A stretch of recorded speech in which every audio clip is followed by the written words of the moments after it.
মায়ের থেকে মেয়ে যখন বেশি লোভী হয়। আমি ওই আমার বয়ফ্রেন্ড সাদামাটা গাধা পটলকে বিয়ে করব। পটলকে এক মানা বিয়েতে রাজি হয়ে যায়। ছেলেটা অনেক বড় লোক, 6 তলা বাড়ি আছে, বিএমডব্লিউ গাড়ি আছে, অনেক জমি জায়গা, টাকা পয়সাও প্রচুর রে, অনেক বড় লোক অনেক। ছি মা, তুমি কি তোমার মেয়েকে এতটাই লোভী পাবো?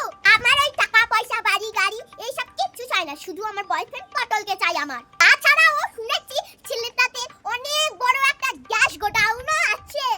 কি সত্যি মা? হ্যাঁ রে বাবা, একদম সত্যি। জাস্ট 1 সেকেন্ড দাও, 1 সেকেন্ড, আমি এক্ষুনি আসি। মা মা, আমি রেডি হয়ে চলে এসেছি, এক্ষুনি আমি ওই গ্যাস গোডাউনের ছেলেটাকে বিয়ে করে নেব। এ তো দেখছি আমার মেয়ে আমার থেকে 7 গুণ লোভী, 7 গুণ। मुझे साथ जन्नत के घर जाना रे, मुझे गैस गोदाम